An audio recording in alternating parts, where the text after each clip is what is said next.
Bright and early Monday morning, the tweeter-in-chief was at it again, screaming a new conspiracy theory about voter fraud in all caps. Rigged 2020 election, millions of mail-in ballots will be printed by foreign countries and others. It will be the scandal of our times. So this is a twist on an old obsession. But it's not just the debunked issues of widespread voter fraud, but that foreign powers would commit fraud through fake mail-in ballots. So where did Trump get that idea? Well, it seems to be a claim advanced by AG Bill Barr, first in a New York Times interview. Quote, there are a number of foreign countries that could easily make counterfeit ballots, put names on them, send them in, and it would be very hard to sort out what's happening. But Barr cautioned that, quote, I haven't looked into that, and he offered no evidence to substantiate the claim. So this is just the Attorney General speculating about a hypothesis. And so we took a lot of heat for it, including from the Federal Election Commission's Ellen Weintraub, who tweeted, there's simply no basis for the conspiracy theory that voting by mail causes fraud. None. First, roughly a quarter of Americans voted absentee by mail in 2016, as have President Trump, Vice President Pence, the Attorney General, Ivanka Trump, Jared Kushner, and White House Press Secretary Kayleigh McEnany. Now, currently 5 states have all vote by mail: Utah, Colorado, Oregon, Hawaii, and Washington. And in the 20 years that Oregon has done mail-in ballots, it's had a grand total of around a dozen cases of voter fraud out of 100 million ballots cast. One important reason that mail-in ballot fraud is so rare is that many states assign a unique barcode for each voter, meaning that counterfeit ballots by foreign powers would be almost impossible to pull off. Now, Trump's also arguing we voted during World War I and World War II with no problem. Someone should tell him that soldiers have voted by mail since the Civil War, and it's worked out pretty well.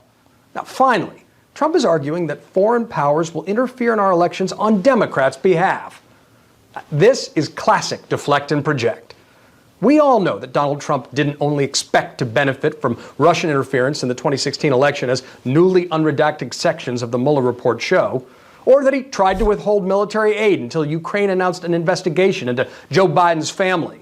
But also, according to John Bolton, President Trump was pleading with Chinese President Xi to ensure he'd win re-election this fall. So why is he doing this? Well, let's ask New York's Democratic Governor, Andrew Cuomo. I think this is a setup. I think they're going to lose the election. I think they're going to claim fraud, and they're going to go back to these states with the mail-in voting, and they're going to use that as an argument. But none of this had stopped Bill Barr from stirring the pot while sounding sanctimonious. People's confidence in the outcome of the election is going to be undermined. And that could take the country to a very dark place if we lose confidence in the outcomes of our elections. But that's exactly what Barr and Trump are doing by floating these baseless conspiracy theories while trying to suppress the vote during a pandemic. All the experts say that fraud is exceedingly rare, and yet Trump keeps saying it. And to prove his point, he keeps citing a bunch of examples that aren't actually about fraud.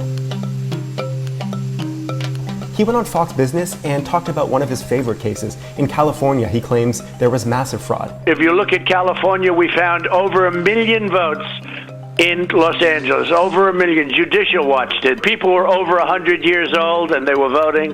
They had people, I think, 124 years old. This California case was not about fraud at all. This was a legal settlement about deleting dormant voter registrations from the voter rolls. This can be people who died or moved away. Nothing in there was about people actually voting illegally, let alone about suspiciously old people voting illegally. Now, Trump also likes to cite a recent case involving a Democratic congressional primary in New York City. You just look at what happened with the Carolyn Maloney race. They should do that race over, by the way. The ballots that are missing and the ballot frauds, nobody knows what's going on with that race, and yet they declared her a winner. Now, there were a lot of issues in this New York race, but again, no indication at all of fraud. In fact, the Maloney opponent, Suraj Patel, has himself repeatedly explicitly said there's no sign of fraud. So what happened? Well, there was a legal dispute about the fact that a bunch of ballots were disqualified because of issues like late postmarks, missing signatures. A bunch of ballots were sent out late to voters, and the vote count was slow because New York was not equipped to handle this quantity of mail ballots this year. Now, those are real issues. They're real issues to talk about with the handling of mail voting. But again, no indication that this race was fraudulent or rigged in any way. Trump also likes to cite a case in Virginia. 500,000 ballots sent in Virginia. How do you feel about Virginia going in there and you have 500,000 phony ballot applications? This Virginia thing was a real mess. There's no question about it. But again, it's not fraud, and again, there's a lot that Trump isn't saying. Number one, Virginia election authorities were not involved in this issue. The issue here was a non-profit group sending out absentee ballot applications to some of the state's voters with some bad info. Now, if any of those applications were actually returned, they are checked, they are verified, they are put through elections offices' security processes. So it's not fraud. Number two, most of the problem with this mailing was that a bunch of voters were sent return envelopes with bad addresses. For example, voters in Fairfax County were sent return envelopes addressed to the elections office in Fairfax City. So that's clearly not great. But the county says it's just going to make sure it gets its hands on any ballot applications that were erroneously mailed to the city. It's a strain on their time, on their resources, but it's not a fraud crisis. Now, there is on occasion real mail voting election fraud. Trump keeps citing an example of a city council race in Paterson, New Jersey, where there have been actual fraud charges laid. It's still unclear here whether Trump has his details right. For example, he keeps saying that all 3,300 of the ballots that were rejected in this election were fraudulent, which is very much unproven, but he's at least a little closer. With that said, though, all of the evidence is that cases like Patterson's are super rare. Trump is making it sound like he has a bunch of good examples in the United States that mail voting is en masse fraudulent. He doesn't, and it isn't.